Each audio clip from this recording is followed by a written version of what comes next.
Welcome to the Action Shooting Show. Tonight we have a after action report. Kind of at the start here, I want to say if you like what we do with these videos, please like and share them. Subscribe to the YouTube channel. Right now, if you go a couple episodes back, I should get this out still in December. We have a video where I do an interview with the people behind Stoner CNC. They have given us some muzzle brakes to give out, some hats. If you watch that video, you can comment on it and follow both of us, and you enter to win a chance to win some swag from them and some muzzle brakes. So check that out.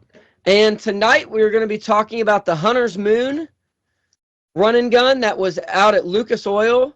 We have, let me introduce everybody. We have John Drossart, who is the match director.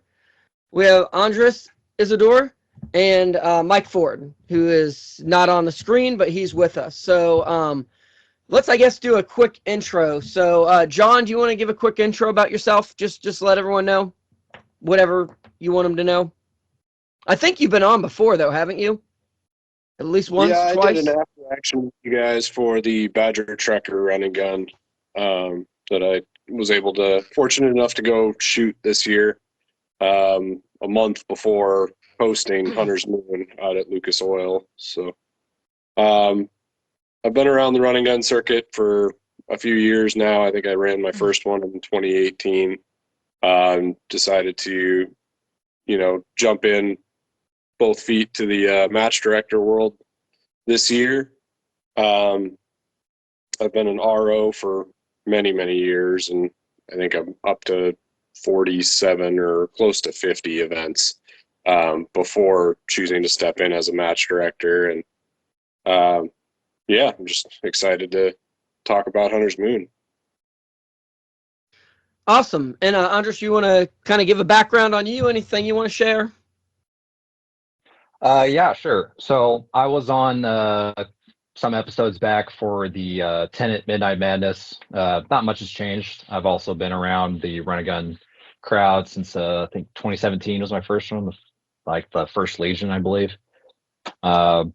Lucas Gun Oil, the Hunters Moon, really cool event. It was actually kind of local to me, like 4 hours away from me. So I had a really good time. I actually managed to run and represent Sierra Bullets, so that was a really cool opportunity. So thanks to Sierra and thanks to John for that opportunity.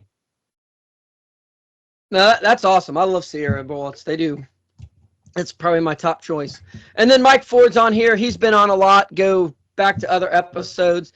He shoots a lot, ROs a lot, and he does all right at some of these. So, all right, John, would you like to kind of share some specifics on the Hunters Moon? I guess as background for it, this is kind of around the same time traditionally that your friend Tiger's match, Zombie, has been. So generally late October, early November, that time period, there's been Zombies for the last couple years, minus a year that he took off for school. He decided last year was going to be his last one, just with everything going on. And John kind of took up the banner and decided to change the format a little bit. I think some things sounded like they were similar to Zombie just because of you're playing to the strengths of the range out there. But then a lot of things are different because it's a different match director, it's a different match in general. So, and John, you helped a lot with Zombie too, so I'm sure there's some flavor that remains the same just from that. But kind of give us a quick breakdown of Hunters Moon, like the distance, the how many stages, and maybe what the match flavor is. Yeah, so Hunters Moon is located at the Lucas Oil Cattle Ranch in Cross Timbers, Missouri, which we got introduced to through the Zombie match and Tiger Schultz, which he decided to take a step back, and I decided that was a really cool facility, and it makes for a really cool running gun, and they allowed me to try it out for a year and see how it was going to go, doing my own thing. We changed things up a little bit. We had a 5K and a 10K this year. And I think the distances were pretty close. I saw some reports of people Garmin watching it, and it was pretty close to that. The 10K had 10 shooting stages. The 5K had 7. We had both men's and ladies divisions. Not men's. We had open. A lady could compete in the open if she wanted to. And ladies only divisions for both distances. And where Zombie was a team match, we stepped back to an individuals match, just because coordinating teammates that far away from a lot of competitors is difficult. So we stepped back to the individual match this year, and where Zombie was a little bit more based on hunting cryptids. We went with the we really leaned into the Hunters Moon name and the hunter theme. So we designed all of our stages this year based on kind of our experiences in the woods and, you know, some of the traditions, American traditions of growing up and going to the hunting cabin and, you know, shooting tin cans off the line with your crazy uncle or whatever. That was kind of where we wanted to go with it. We did a lot of work to get targets that were shaped like the animals that we were asking you to shoot, which I thought was a fun flavor thing, and I really enjoyed because it's, in my opinion, more fun than just shooting IPSCs everywhere you go. Yeah, that's kind of the rundown. I'm sure there's more to it that I'm missing, but that's a good start for now. Mike, you got anything to add to that? Yeah. So this was a really exciting opportunity to go back to Lucas and enjoy just their amazing range facility. And while I had really enjoyed the team aspect in the past, I definitely saw and occasionally had some crunch time to get team mates lined up myself. So I could understand the drive and desire to simplify the sign up process and do it as an individual. So it was just an absolutely awesome match that really took advantage of the rifle potential of a facility like that. And I think it was an absolutely fantastic opener, and I'm looking forward to continuing with more of them. So let's go ahead and jump into the stages. Yeah, real quick, because Lucas tends to be a very wide open range. As far as stages, I think Zombie was always kind of, I hate to say long range, but for running gun, you had a lot more stages with more distance. At least on the East Coast, it tends to be 100 yards and in, and usually 50 yards and in for most stages with rifle. And then maybe you'll get a stage that you can get to 300, 400, 500, but it's typically one stage, and a lot of times it's only 1 or 2 targets. You know, you're not really getting much past 300. What was the target engagements for Lucas? Because said in the past, you tend to have some stages. I mean, we were shooting out to 1,000 last year. So, what as far as that, what were we expecting? Yeah, so I designed the course to be as accessible as possible to as many people as possible. So all of the stages, except one, were designed to be completed by an off-the-wall, you know, just off-the-rack AR-15 that had ideally some form of magnification on it. Red dots struggle a little bit, and a Glock 19. So we were looking at the longest pistol shot was 50 yards. The longest rifle shot outside of a stage that had a stage gun available was 557 or something like that. But we did manage to have, we did stretch it out a little bit. We had 3 of the stages on the 10K course went to 400 or greater. Okay. Yep. Awesome. So not quite as much, but still a little bit of a poke. If anyone doesn't have anything real pressing, we'll just start going on because I'm going to try to be with this many people. I want to talk about the important things, but not make it drag on. So I guess start the start line for us, John, and then get us from start to stage one, and maybe give us a quick description of stage one before we let Mike and Andres discuss the stage from their perspective. Sure. So our stage one was actually called stage zero. And it was immediately after stepping off. It was the same RO crew that was running the start finish line ran our stage zero. It was designed strictly to confirm that you could hit targets that you were going to be asked to hit on the course of fire. So there was I think it was like an 8-inch squirrel, might have been a 10-inch squirrel shaped target at 15 yards for your pistol. And there was a 6-inch equivalent target, squirrel shaped target at 100 yards for your rifle. You had 2 shots at each. And it was a points only based stage. If you hit it on a first hit, you got 50 points for that target for a total possible score on the stage of 100. Then from there, once you made those shots, whether you hit or missed, we had the AccuShot one-shot challenge immediately off to the side of that. So you confirmed that your rifle hit, you took your rifle back to 50 yards, and you shot a card to be able to compete in the AccuShot one-shot challenge. Which the winner of that outside of the prize table took home a Atlas bipod. All right, and Mike, you got anything to add about that one? I mean, that seems pretty straightforward. Your gun's either zeroed and you know how to use it, or you suck.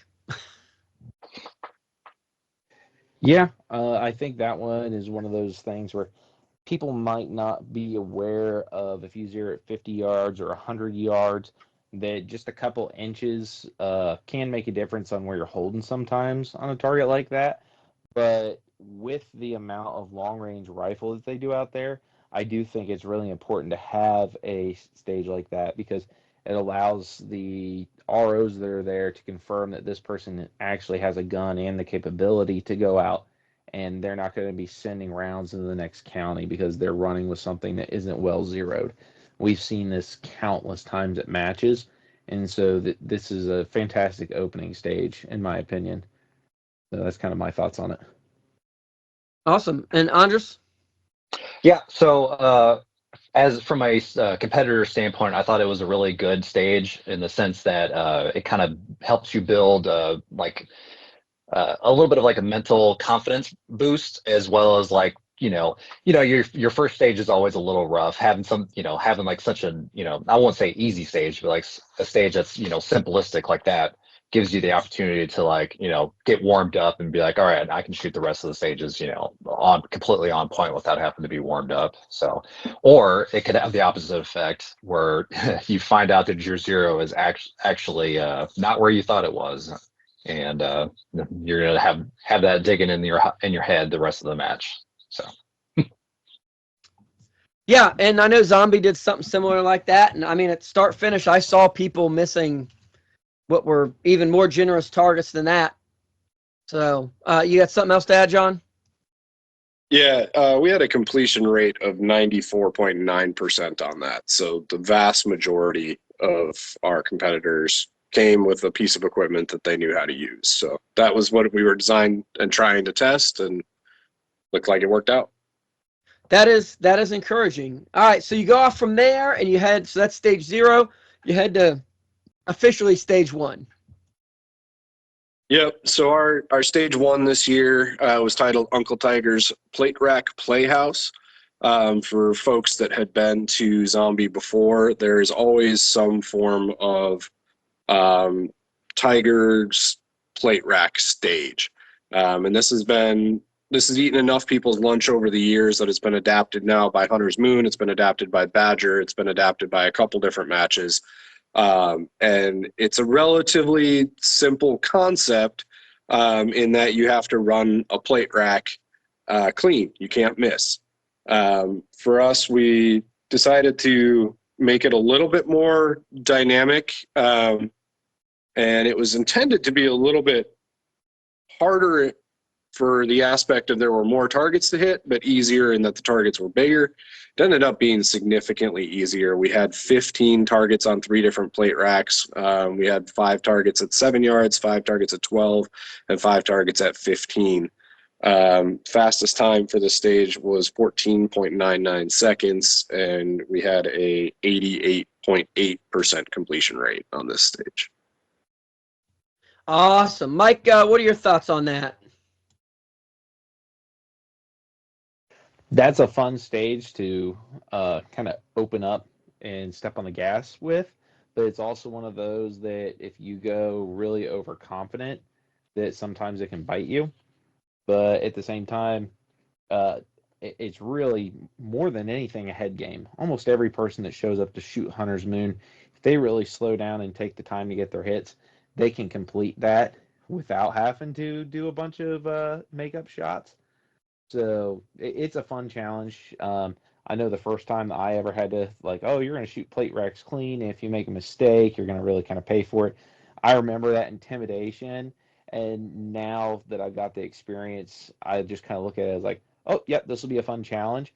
And as long as I don't let it get in my head, I'll be in and out of here in just a jiff. So. Yep. And Andres? I thought it was an interesting kind of it set the tone for the match that you couldn't just or at least I wasn't going to be able to just completely just drag race throughout the entire, through all the different stages, just blasting rounds as much as possible. It definitely required a certain level of precision. So I was able to. I think I did pretty decent on that stage. I think I only had maybe 2 or 3 makeup shots. It was pretty low if I remember correctly. So, but overall, fun stage. It must have been really nice for the ROs to RO that one, other than the reset, because there wasn't a whole lot of running back and forth other than just flipping up plates or watching for long range impacts. Yeah, that has been a classic. That's been a classic, and I have been at the struggle bus end of that stage before. So at another in Tiger matches. So it's nice to see that continues on. Eventually I'll stop forgetting to add things here, but part of this stage too was if you did miss on a plate rack, that plate rack reset and you had to move to a second shoot box.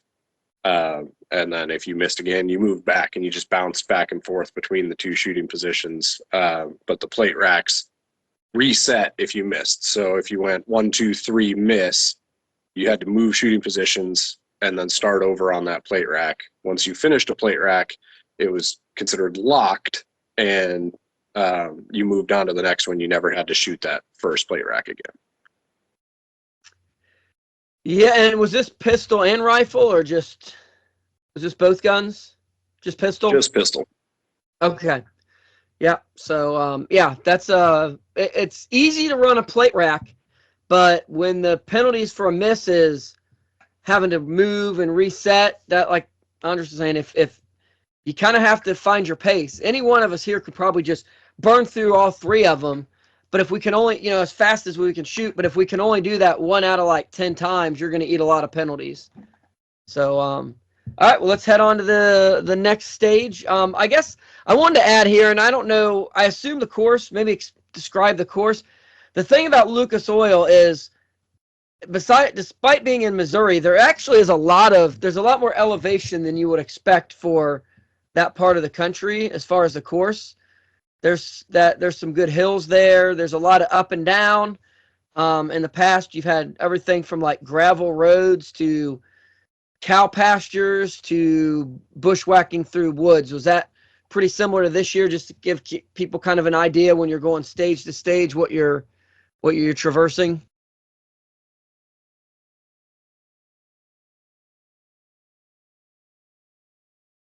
Anyone? I'll let the other guys touch on that. I set it up. Yeah, I can jump in. Sorry, I kind of thought maybe it froze or something because no one was saying anything. So the terrain at Lucas is very interesting because you're doing a mixture of essentially farm or ranch access roads, ATV, and then of course you're cutting through pasture land. But then kind of interesting thing is, especially this year, we had a lot of kind of like cutting through the woods on deer trails or John trails because there was no deer making those trails. And so that was kind of cool because it was a good challenge of, hey, am I staying heads up? Am I seeing the markers? Normally, I'm pretty daggone confident traipsing through the woods, but I know even on RO day, there was a couple of moments where I'm like, I think I'm going the right direction, but I'm not even completely sure. And I touch base with maybe another RO or John, and they're like, oh, no, nope, you're absolutely dead on. It's like, okay, I'm just making sure. And I know some of those problems kind of go away after RO day and the RO elephants have trampled through. But I really enjoy that terrain challenge out there, even if you can't really just run and fly through the course, just because it is a little different and it does reward you if you can move through the woods and remain pretty aware of your surroundings. So I definitely enjoy that. What do you think, guys? So here in Missouri, I'm a native. I'm near St. Louis, but basically north of the Missouri River that's where Missouri is just flat farm ground, a lot of corn, all that. And then south of the Missouri River, where we're at, is just rolling hills, and occasional farm pasture for the cows and whatnot. So to me, the course itself was very familiar to like the being on my aunt's farm, you know, or out at my grandparents' place. A lot of rolling hills, thick woods. But Mike mentioning to keep your head up. Funny story, or something that happened to me actually was on one of the dry creek bed routes. I had my head down, and I've ended up running about probably a good 50 to 75 yards past the where you took a turn out of the creek bed, and I finally like pull my head up and I'm looking around and I don't see any kind of like flags or nothing. So I'm like, dang, I definitely just ate up a bunch of time and had to do a bunch of backtracking. But one thing that did stick out to me is the whole Lucas Oil Farm. The terrain is very familiar to Lead Farm. If anyone's ever been there before, or gone to those running guns, the terrain is pretty rough in certain places. Very thick woods and good trails. Yeah, it is. It's a beautiful. I mean, I've shot there about 2 different zombies and then worked a couple matches out there. And I am firmly I love Ohio. I love the terrain, the area, South Ohio that I live in, because it's very rolly as well. But I know every time I go to Lucas, I think, yeah, if I had to move somewhere else in the country, this part of Missouri would definitely be high on my list because the terrain is wonderful. So stage one, and John, take us on to stage two and what's going on there. And I guess to ask is the 5K up to the fifth stage the same, or how do you want to kind of distinguish between the two, or how's that work? Yeah, I'll distinguish between the two when we get there. It did split in a way that we won't do again. That was a major learning curve for me this year.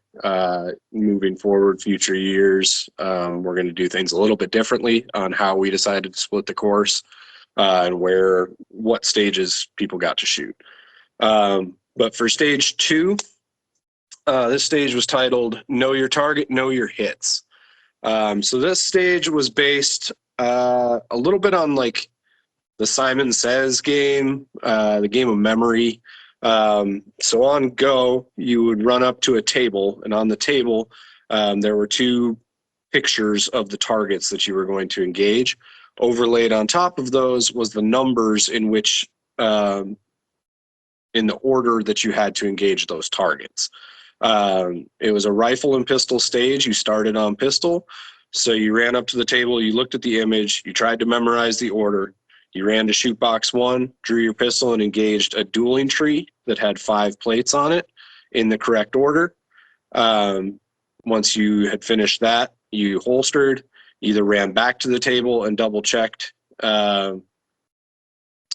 for the rifle portion before moving to shoot box 2, or you just ran straight to shoot box 2 if you could remember it.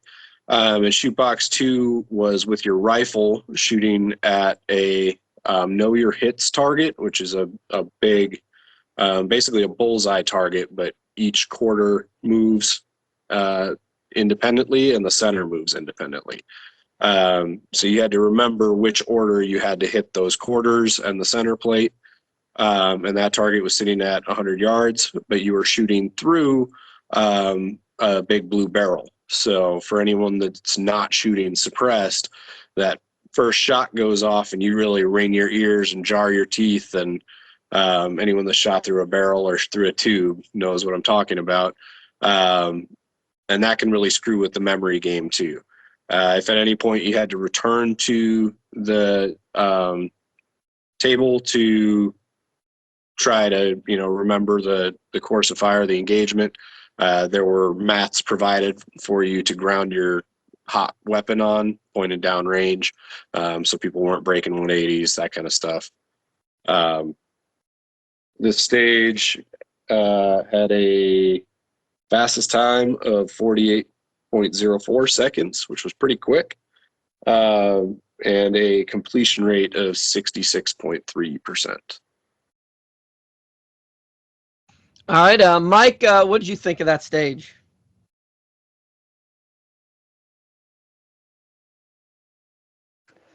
So that was an interesting one.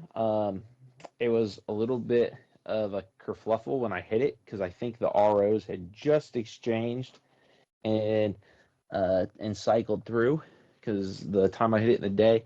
So there was some dialogue and stuff that I think probably wouldn't have happened with a competitor day shooter.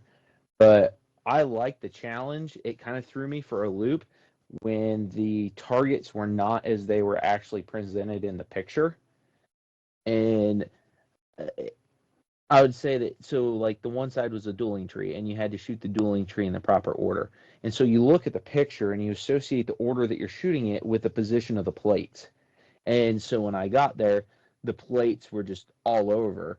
And so then I had to start figuring out, and I snapped a picture on my way by with my phone of what I was supposed to be shooting. And so then I'm holding my phone in one hand after I unlocked it and shooting like 1.5 hand supported, trying to get that order correct.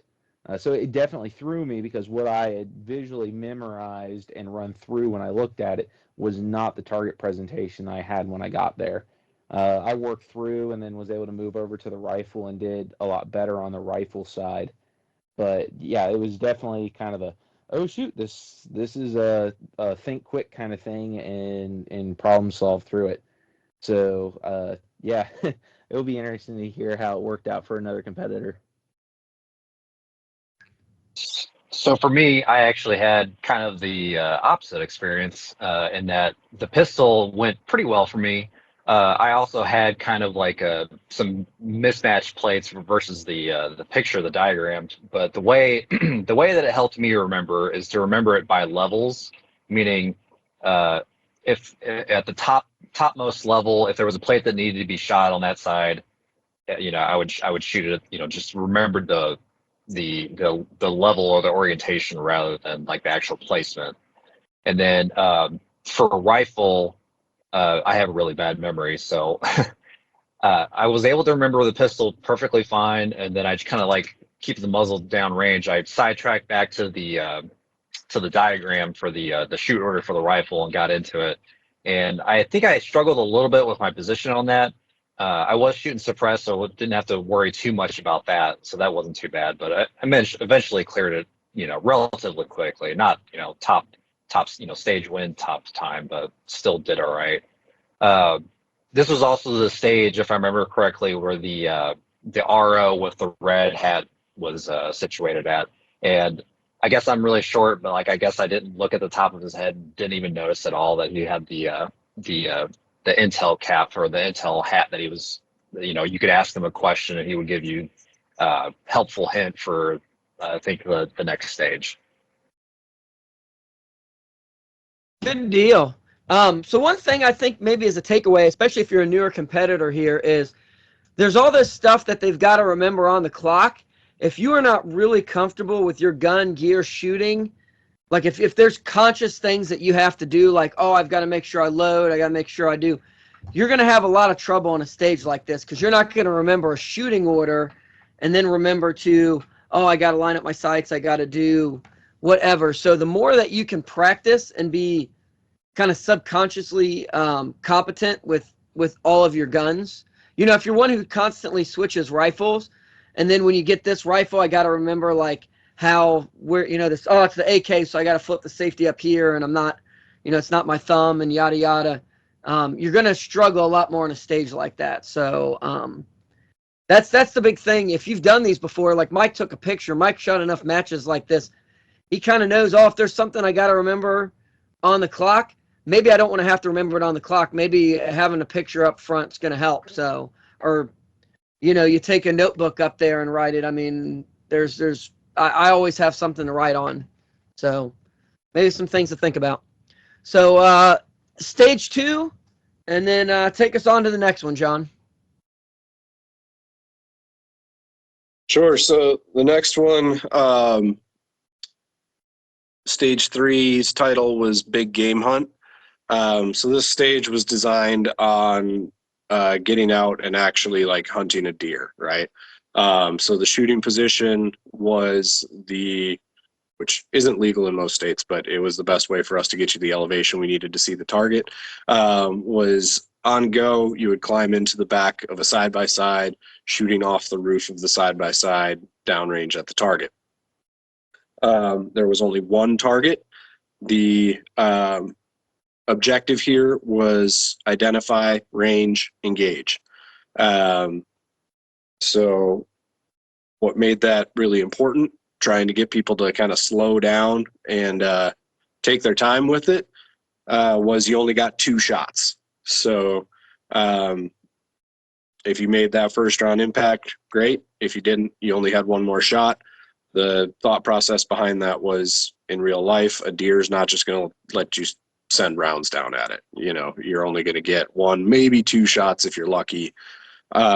This stage did have the intel that Andres touched on earlier built into it. This intel was gatherable between stages 1 and 2.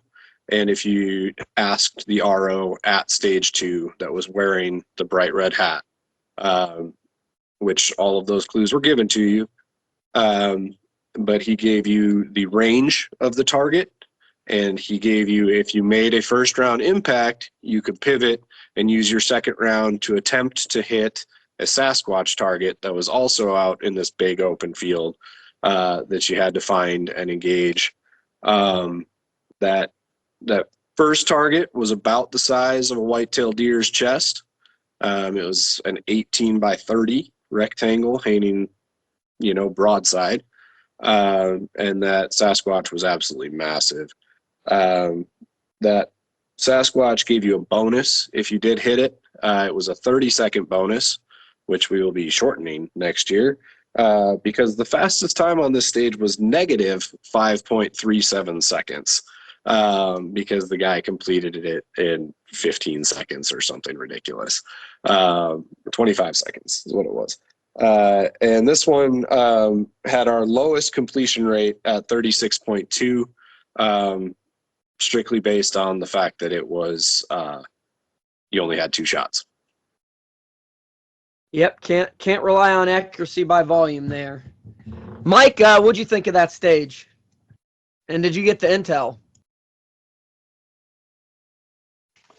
The intel was kind of the kerfluffle that I hit with landing at the stage during the RO turnover. The hat was kind of off to the side, and so I saw a red hat off to the side, but it wasn't on an RO or anything, and so I didn't read it, and that kind of was a problem later. But so I enjoyed that just because in a former life, many moons ago, I actually worked as a hunting guide. And so being in those situations where you really only have 1 or 2 shots, and 2 is being fairly generous, most of the time in hunting situations, when gun season rolls in, the animals have been archery hunted. They're starting to feel the pressure, and so really, unless you're going someplace with a very low hunting presence, you're not going to get a second shot. So I enjoyed that scan and scout across the field. The target color and stuff made it one of those where my eyes picked out the silhouette before the color, and it kind of made it an interesting thing because I didn't like pointing guns at things that I don't know what it is. But hey, it's a shooting match. We knew that this area was designated to shoot in.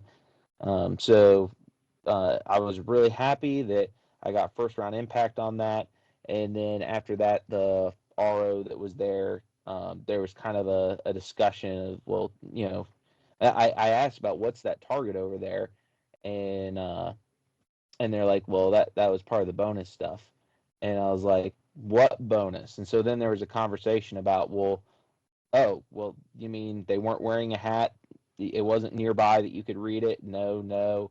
Oh, well, we'll go ahead and let you take a shot at it. I did ask if I could laze it with a rangefinder, and I was told no. That was one thing. I guess, John, could we use rangefinders at this match? Because I know I asked a couple places, and I was told no, and I didn't know if that was just a individual stage or a match rule or what was up with that. But overall, I really, really like that stage. Yeah, rangefinders were allowed.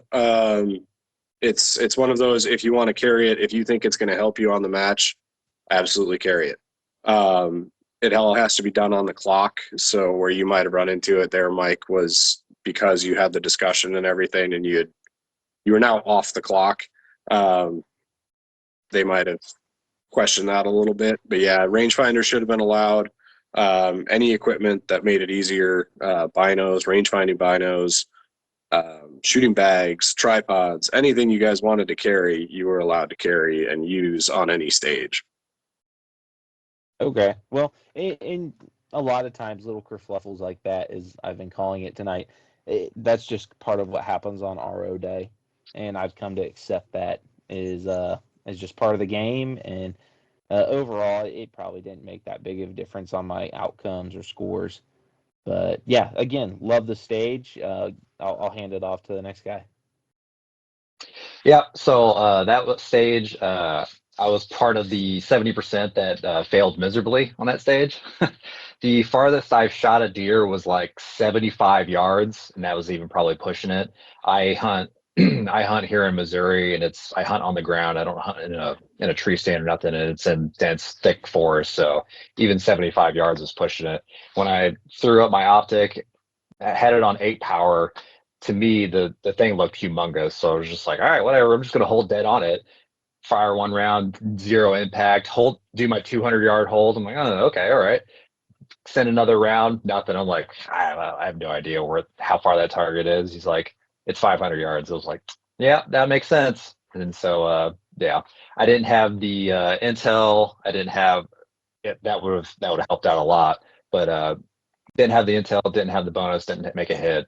And then, so a point on that, I ran on competitor day. Whenever I got the stage brief, I remember him saying you have so many seconds to shoot the stage or get up into the side by side, find the target, range the target, and engage the target with 2 rounds. So they did specifically mention range the target. So I guess they got that figured out by competitor day, thankfully.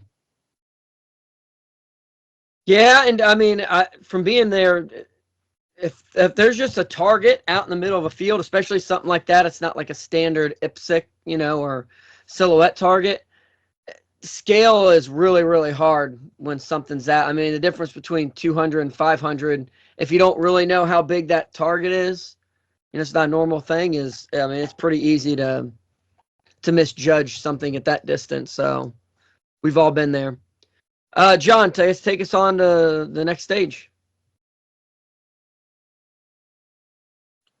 Yeah, so the next stage, stage 4, it's the 5th shooting position, but stage 4 was the second 10K only stage.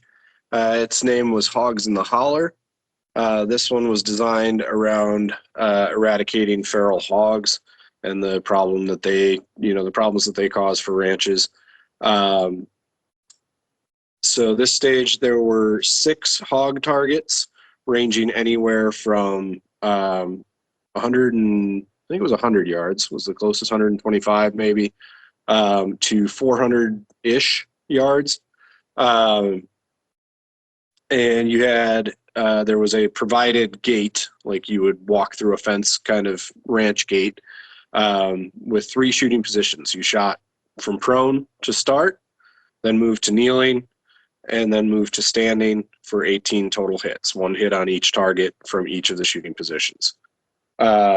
This stage had a fastest time of 67.38 seconds, and had a 53.6% completion rate. So pretty even across the board. All right, Mike, how'd you do there? I had an absolute blast on that stage.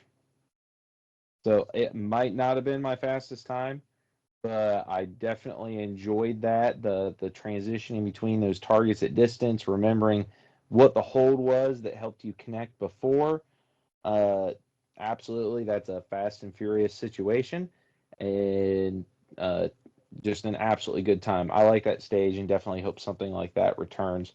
It's definitely, speaking from a hunting scenario, it's absolutely reasonable to say, like, hey, you might be taking a quick snapshot and the only thing you have is a gate or a fence line or whatever you're going to find around rural America that potentially is horizontal at whatever height that just happens to be at.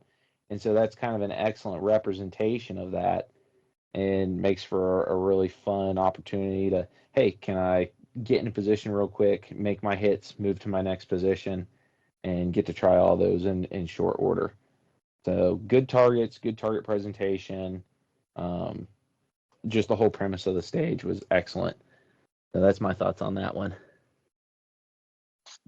I had a really good time on this stage. I managed to rally my performance a lot better this time. This was a stage where it really paid to ask questions and get a good stage brief from the RO, because one of the targets was closer than I expected, and by the time I'd gone around to it, it had been shot up enough that it basically just turned invisible against the backdrop.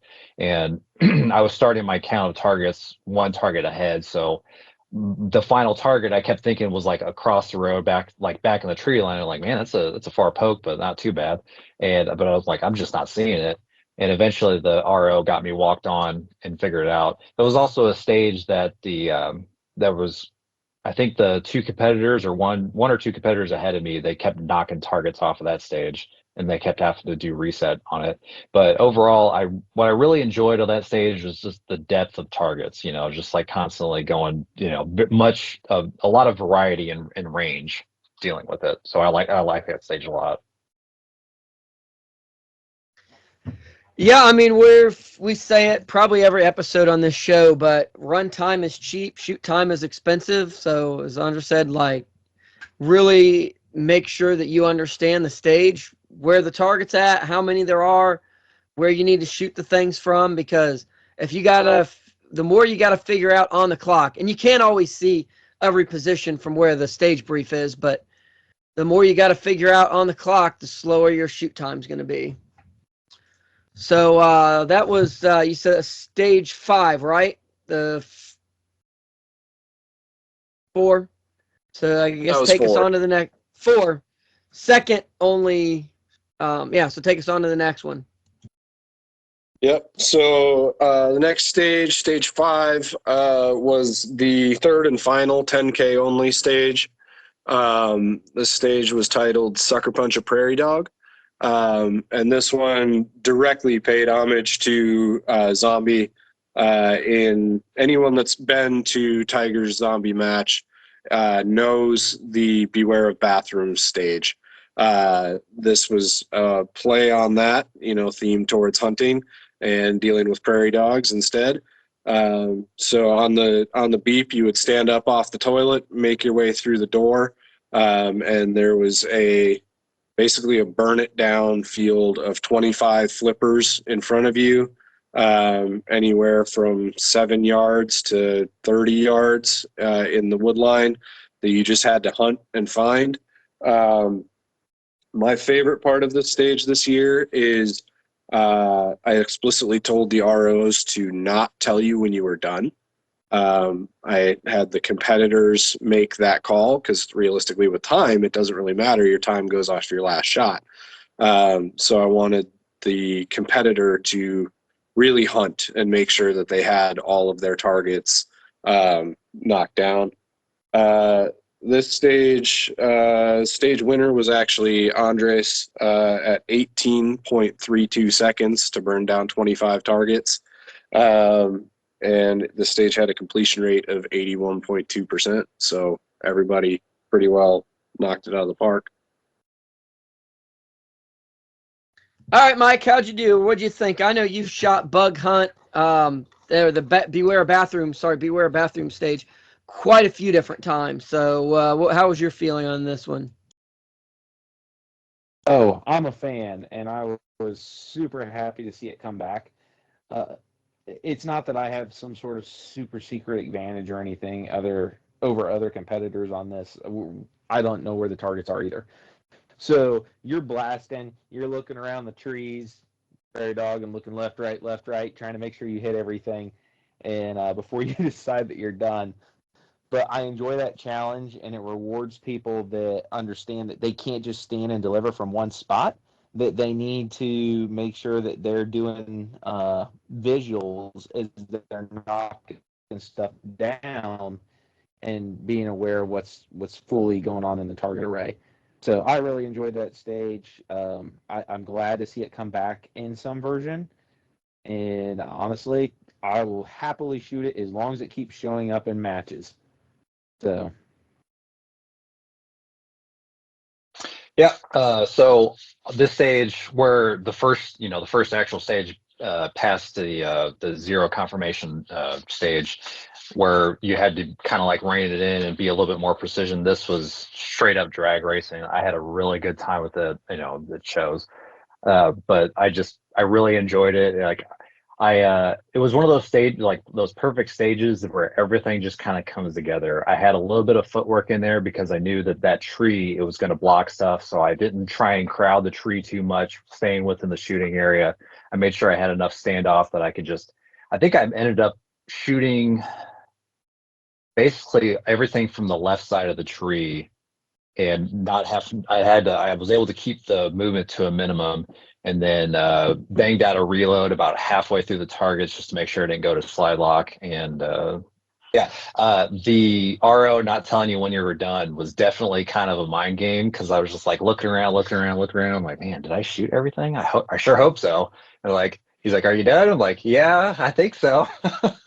So good stage, really liked it. It was a lot of fun.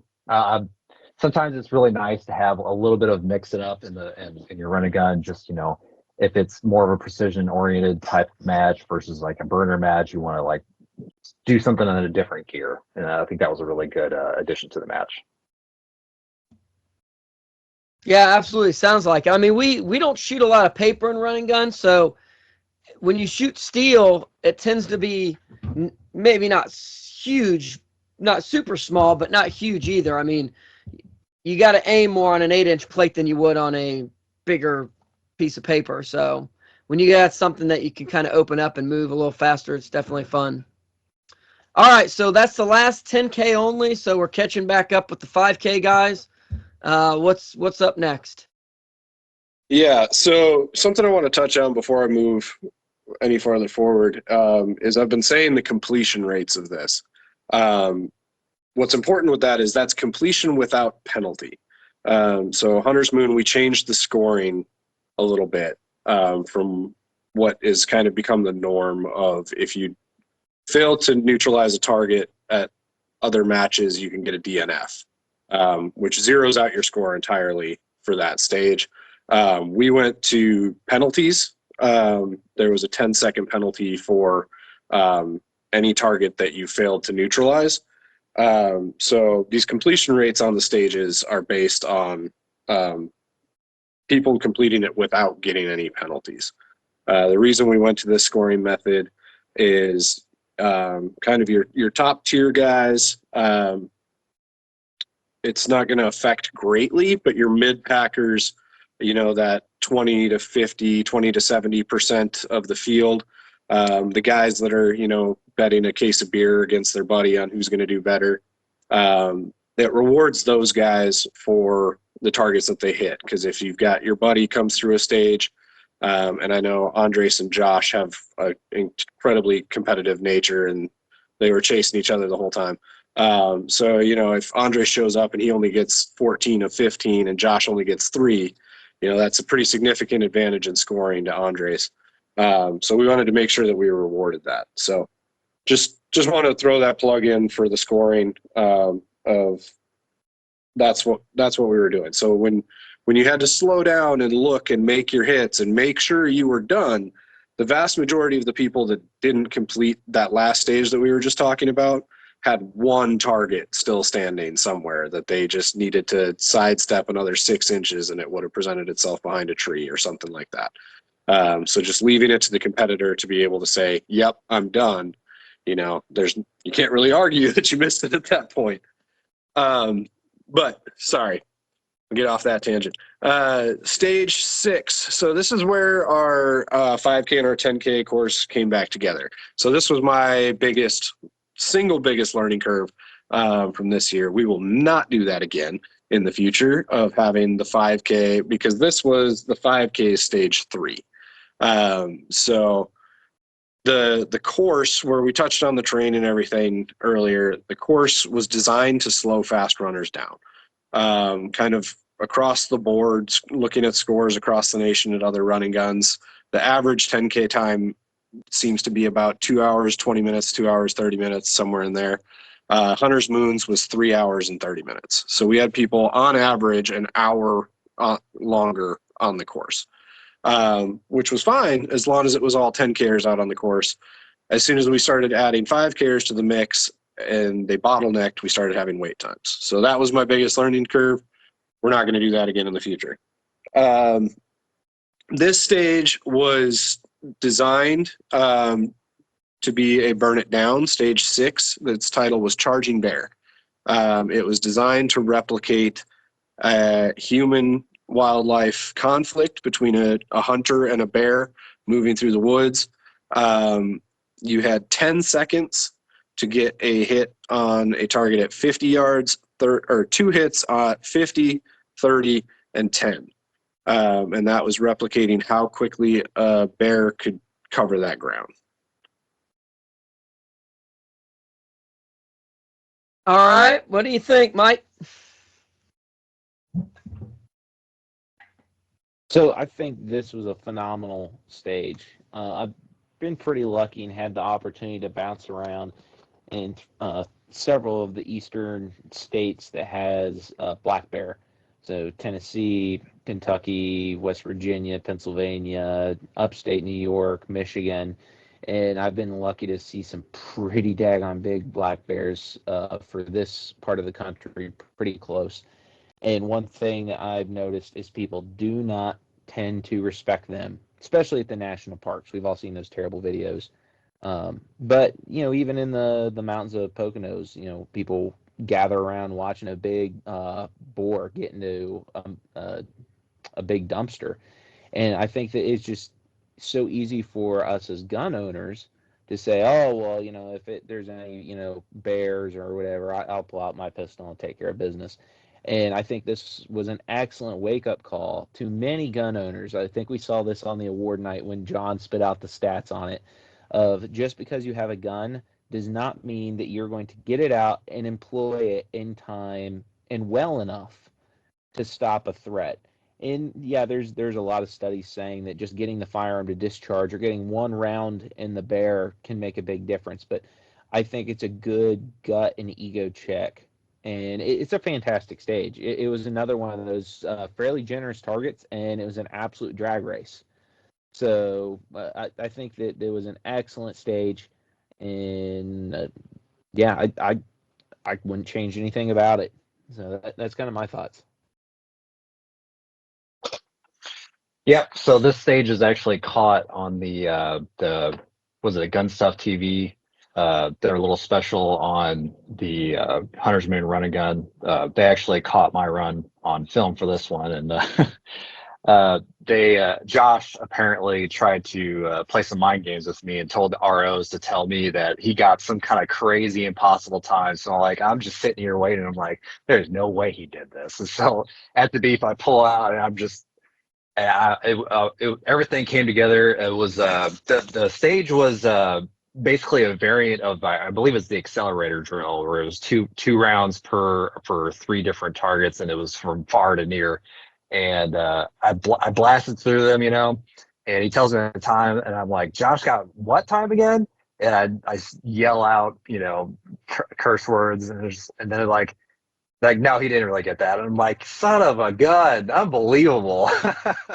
So I was like, oh, I can't wait to roast Josh whenever I get back from this one. But overall, really good stage. I like that it was like kind of close together to the previous fast-paced stage, and I think it's just like it kind of like it gets you.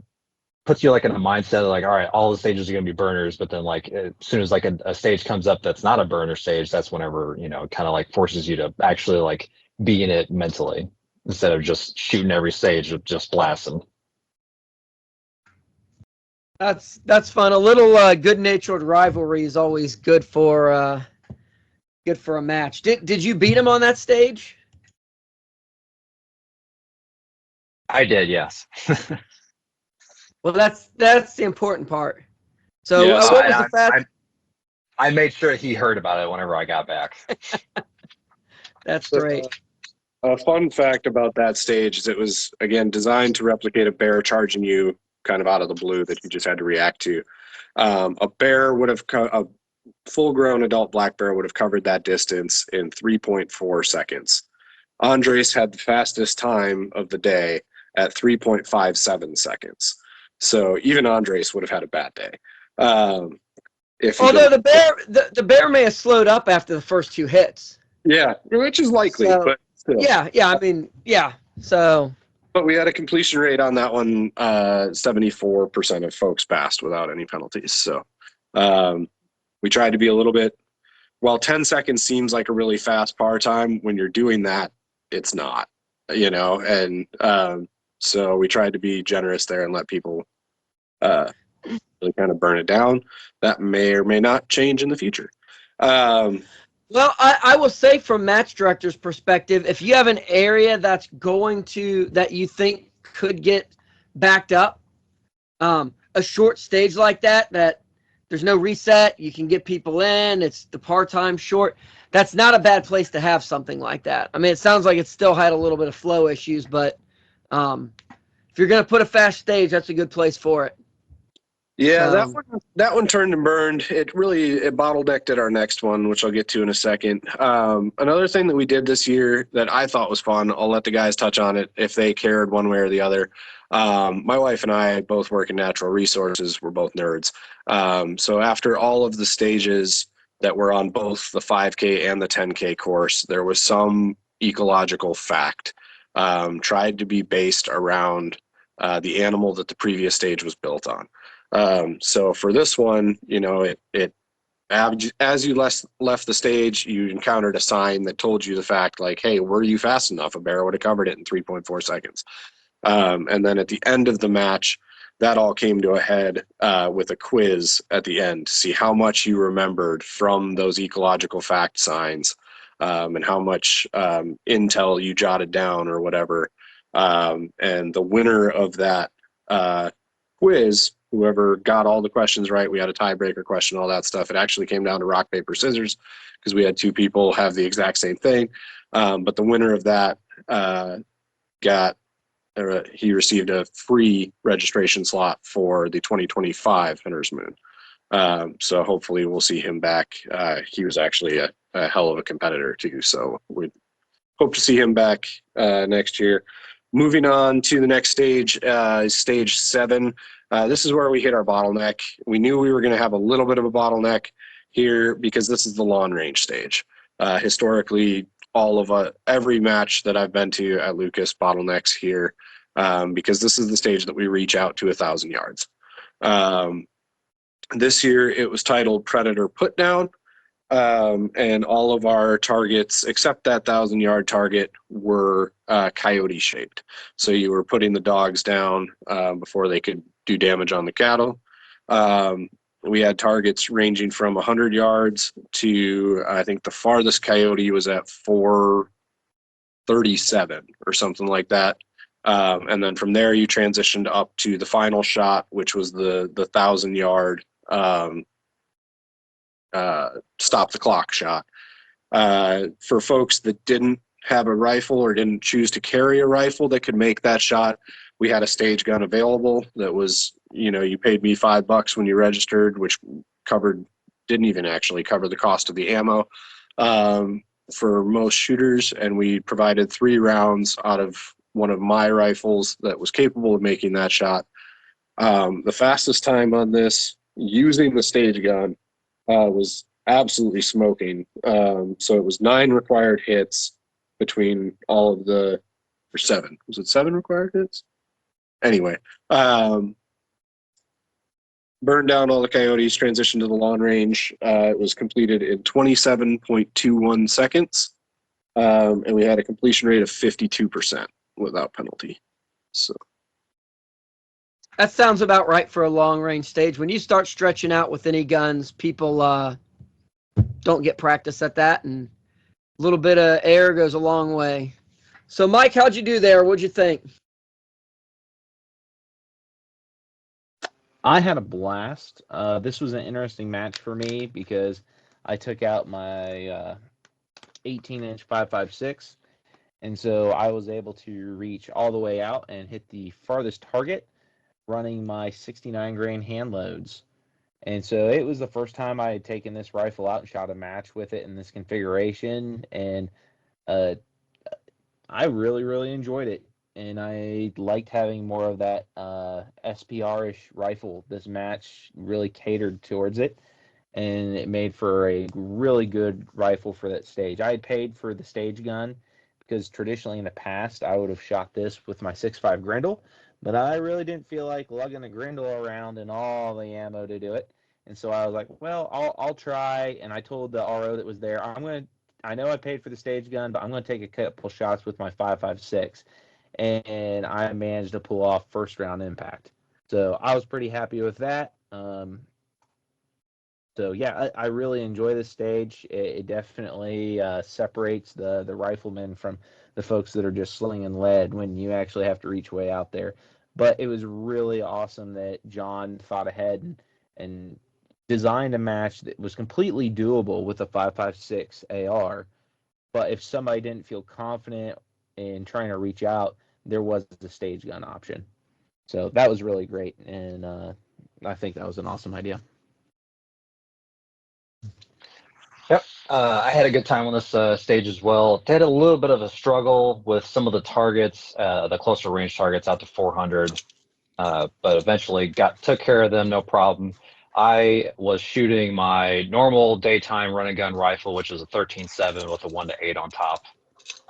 I only have data out to 600 for that, so I paid for the stage gun, and it was pretty awesome because I think some people didn't realize that there was a sandbag up there on like the shooting platform. So I used the sandbag for the front of my rifle whenever I was shooting the mid-range stuff, and then whenever it came time to use the stage gun, I actually put that underneath the stock and had a first round hit, and I actually watched the trace the entire way out to 900 yards on that stage rifle. So that was really nice.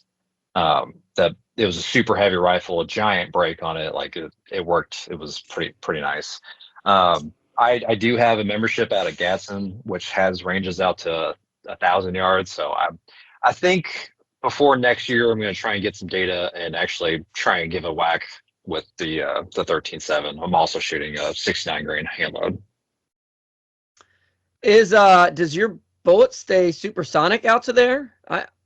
That barrel length, that seems like you're probably going transonic at 800. I think it's like 7 something.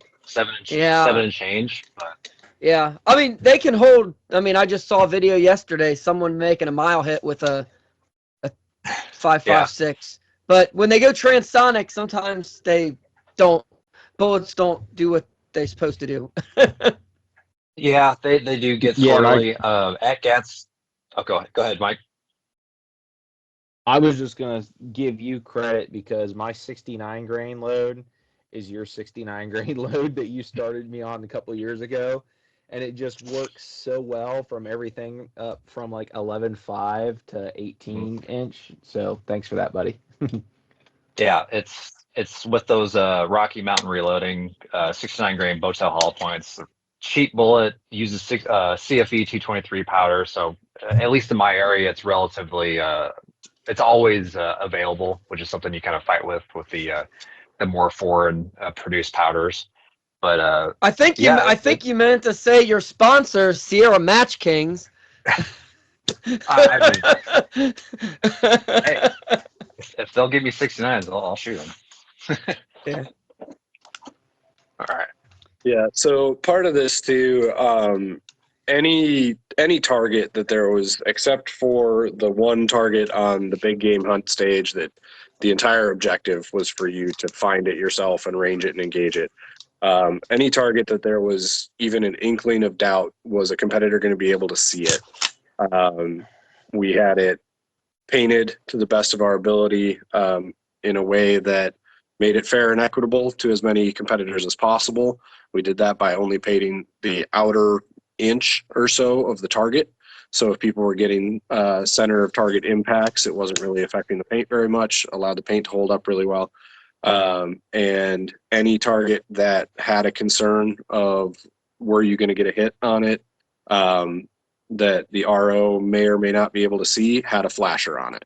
So we had flashers as close as 100 yards. Well, we actually had flashers as close as 50 yards on one stage, because when we set it up, we could see all the targets from the shooting position, and we went back 3 hours later, and even the entire team that had set it up said, where are they? So we tried to make it to where it was doable and approachable. Again, the whole thing was challenging but doable.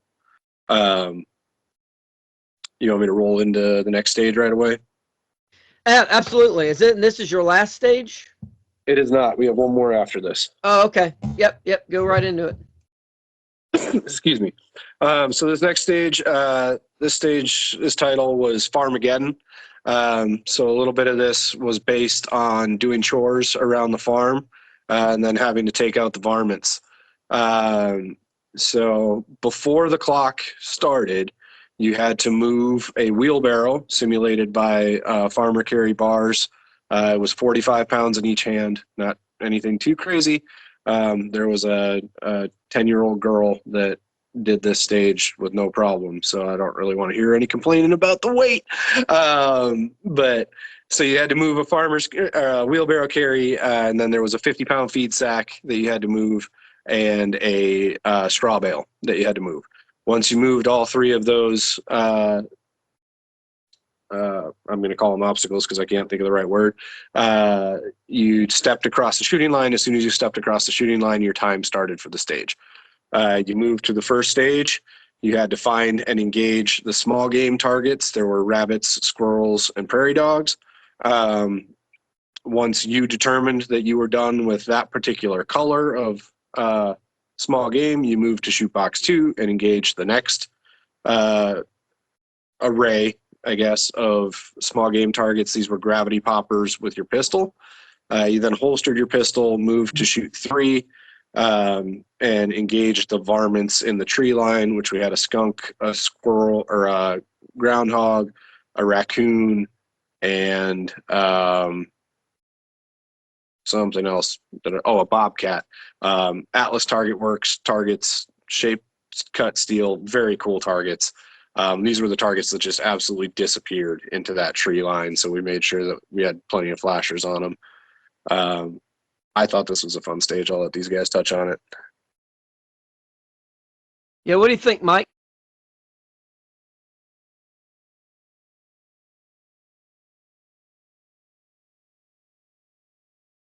You're muted if you're trying to talk. Oh, Oh, he's got. up there he goes. Go ahead and skip me for a second. All right, Anders.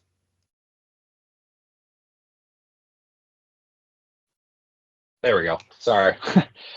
This is another stage that I didn't exactly crash and burn, but I definitely it was one of those stages where the gotcha got me. Um, did the farm chores, no problem. Really wasn't that heavy.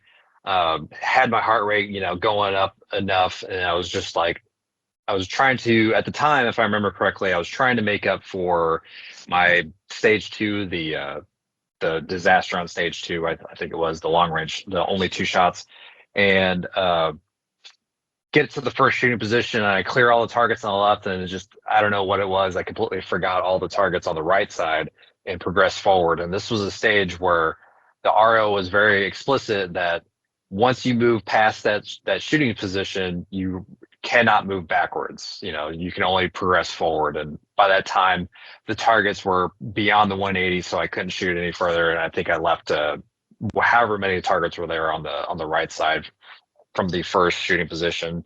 But past that, didn't have any problem. I really liked they had kind of like a chain as kind of a support. And I thought it was too short for me and too wobbly to kind of stand or kneel or bend over. So I just shot the rifle targets offhand and didn't have any problem with finding them or even seeing them really. Go ahead, Mike. All right, let's try this again. Can you hear me now? Yes. Yep. Okay, cool. Sorry, technical difficulty. I really like this stage. I do enjoy some of the little physical aspects that get tossed in with the running gun matches. And this was a really good case of like, hey, you're going to do the work. And then it's frustrating sometimes as these stages can be where you're actually like trying to look through whether it's the woods or some high grass or whatever. It's also a really good exercise in just being observant. And so I really enjoyed it. It would have been a rough one to be colorblind on, so good thing Ryan wasn't there. But I moved through those pretty quickly, and I was pretty happy with my performance on this stage. So that's it for me on that one. Awesome. Yeah, John, if I'm there next year, don't do color coded stuff because I don't see that color correctly.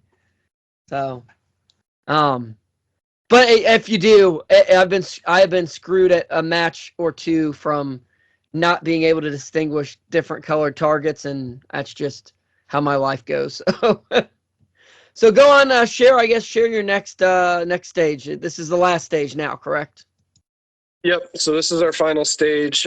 Stage 9 was County Fair Carnival Games. I kind of designed it just as a let's have fun and go out with a bang. Everybody's grew up going to the county fair and playing all the games and trying to knock down the pins or whatever it might be. So we used a ton of steel on this stage.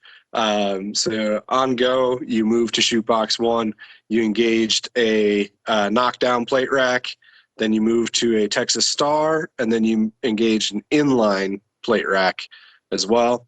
You then move to position 2, which was a unstable platform, and engaged a dueling tree, flipping all the targets from the unstable platform. You then dropped your magazine out of your pistol and engaged a pretty large Sasquatch target at about, it was like 18 yards or something, as kind of your stop for your pistol.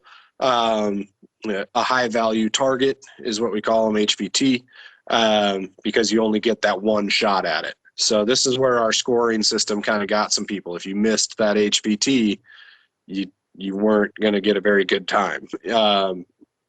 So from there, you holster, you go up and over the berm between bays, moving to your staged rifle. One of the ROs would have taken your rifle over and had it staged on a stack of tires.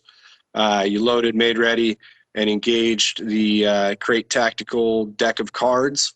There were 10 targets across the back of the bay.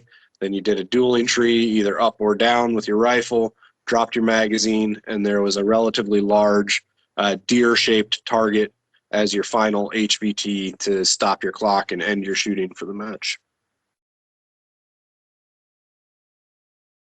Sounds fun. How'd you do there, Mike?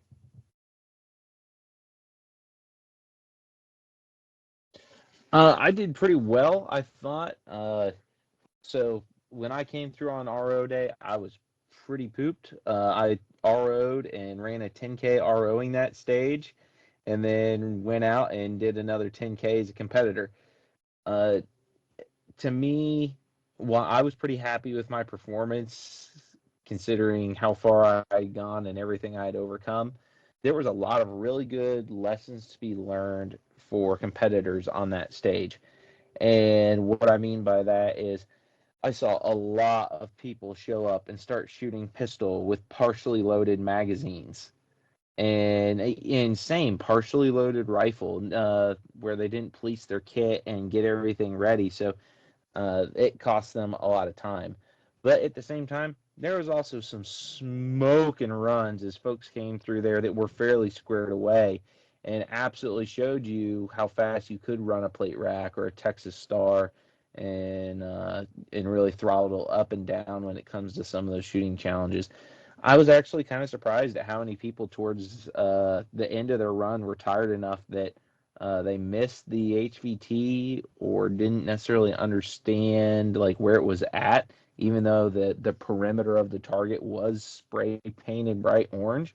But it just shows that these matches, they take a lot out of you. But it was a fantastic stage and a great way to go out with absolutely slinging lead and jerking triggers. So, yep, that was fantastic. I'll pass on to the next guy. So unfortunately, I am one of those where I blaze through all of the stage and then at the rifle HVT put a round in between the deer's legs, and I'm just like, gosh, what a way to end the match. Touching on the partial mags, by that time I had been I did a really well. I did a really good job of shuffling mags, making sure like I had topped off ammunition sources and putting them in the correct way and the correct positions on my gear. Uh, but I really loved this match for the fact that it was round heavy. Like I know with ammo prices and the inflation and everything, the cost of things, like it's kind of difficult to find a match that is heavy on the round count like they used to be back in 2017, 2018, back in the day. Like matches were round heavy and it was awesome and I loved it and I really missed it. So seeing the round count for this match, it actually, like, by the time I'd gotten to that final stage, I was pretty light on ammunition. I carried my normal loadout of ammo, and I think by that time I had maybe two full pistol mags, and then a full rifle and a very light partial rifle. So, but yeah, I didn't throttle down enough and shanked that last shot on the HVT on the deer for the rifle. I think my biggest problem with that stage was the rifle shooting position. I just couldn't figure out like the way to put my body on top of the tire stacks. Later on, I visited Mike and I was wondering, I was like, man, I wonder if I should have just like sat in the tire stack and just like shot the rifle off the edge like a tank turret or something. Yeah, I'll give a quick plug since Mike was talking about policing gear. It'll probably be 2 episodes back by this point, but I recently did a quick, I think it's literally like 5 minutes on kind of prepping for a stage, ammo management between stage, making sure your chest rig's ready. We, as Mike said, at all matches, we see a lot of competitors show up. They start shooting, that mag's half empty. They grab another mag, it's half empty, and then the third one they grab's full. Well, if you had a full mag somewhere on your body, you probably should have had that be the first mag that you grabbed. You just lost 5-10 seconds dicking around with half empty mags because you didn't police them between stages, and it's a little pre-planning goes a long way. So definitely to add on to that, another data point is that whenever I've RO'd, I see the exact same thing. People putting in, just partial mags and just I've definitely also seen people load, or at least attempt to load, empty mags into their gun on, like bolt lock or slide lock reloads. So definitely, it's one of those things that people need to work on. People should be trying to think about it. Just shuffle your ammunition sources around. Yep, absolutely. So I think we'll do a quick wrap up here. Maybe we'll have Mike and then Andres, and then we'll end with John. But Mike, give kind of a quick roundup, like your final thoughts for the match, like strengths, weaknesses. I mean, John's on here, so if there's something you didn't like, you can tear him a new one right to his face, so we don't feel like we're talking about him behind his back. What are your thoughts? Honestly, for an inaugural match, that was one of the smoothest ones I've ever seen. And I think that came from having a MD that has participated as an RO and in many ways been an assistant MD for a few years, and a really experienced RO crew overall that tried their best to go above and beyond. And I mean, I know as an RO, so I don't mean to toot my own horn, but I think the RO crew in the MD really delivered an amazing inaugural match. And I know that my family enjoys going out and participating and being out there in the weekend. And we are already planning on attending the next one. So I really can't come up with any kind of critiques or anything, just because the few little things that I did experience, I've experienced at major matches that have gone on for 5 to 7 years, and it's just part of the RO day, working through and getting things smoothed out and taken care of. So I can't really say that that's a very specific critique that only affects one match. And uh, yeah, overall, just a fantastic experience, and I just felt like I was privileged to be invited back, and I'm looking forward to next year. Yep, I have to agree with Mike on that. The exceptionally well smooth oiled machine. Um, uh, I never did any of the zombie matches. I've never been to Lucas Farm before, so it was I went to the match completely blind, and I had just absolutely fantastic time. Again, really thankful and honored to represent Sierra for as their sponsored runner for the match. So that was really cool. I do have to say, like, something that the match reminded me of Legion in certain aspects. For one, the intel gathering, I thought that was really cool. Um, I don't think it was ever either advertised or talked about in any of the Facebook groups, or I don't think it was mentioned in the practice score page. So it was very much a blind intel gathering event, which was cool. I thankfully had a Sharpie marker, and I had wrote notes all over my sleeves. I wrote notes all over my sleeves, on my hands, just to make sure I didn't lose anything.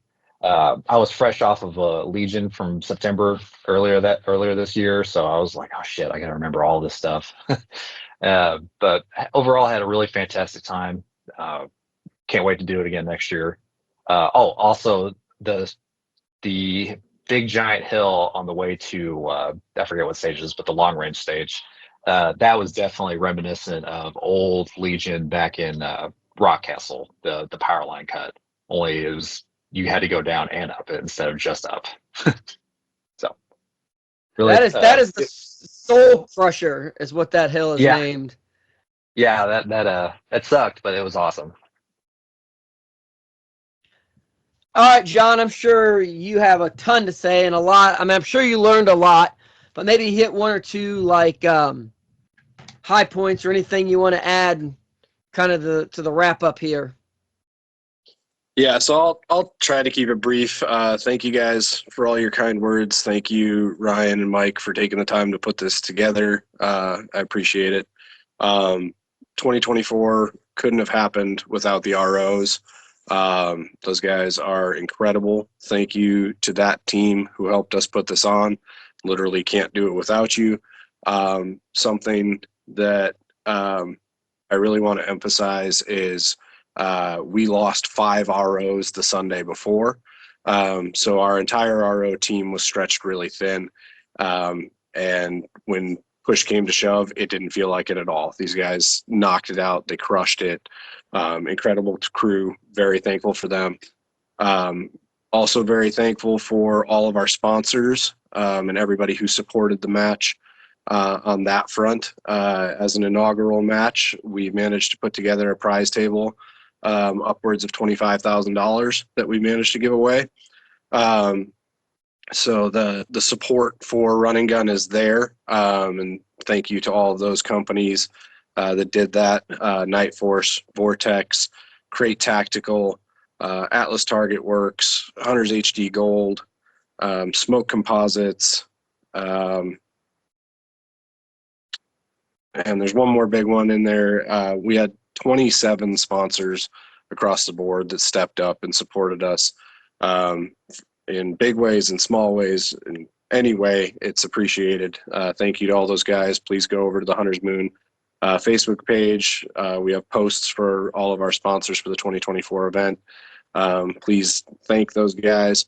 They really do respond to when you guys reach out and say thank you. For 2025, we have learned some things. We're coming back. We were pushed back a week. It's going to be October 18th this year. Registration is going to go live on July 10th. It's 100 days out from the match. Gives us a good window to get people in there. We're doing some cool things this year. We've already got some changes in place that are coming. Biggest change is we are a charity match, so all proceeds from our match go to charity. Anything above and beyond the costs and everything associated with me putting it on goes to charity. This year it went to Protect the Harvest. Next year we've worked with Lucas Oil, and they're allowing us to switch gears on that. And we're going to be supporting Missouri Farmers Cares Drive to Feed the Kids. So all proceeds are going to be going to trying to help combat child food insecurity in the state of Missouri. So we're really excited about that opportunity to do that. Another big announcement that hasn't actually been announced on the page yet, so depending on how fast Ryan gets this video out, this might be or you heard it first. We are going to add a division to our 5K next year, which is going to be a youth rimfire rifle 5K. So competitors 16 and under will have the opportunity to run with a parent, so that there's adult supervision the entire course, running a rimfire rifle only. We don't necessarily need to be messing with pistols yet at that point. But just an opportunity to kind of bring families into it, get more people out on the course. That's going to just be a division that's available within our 5K match.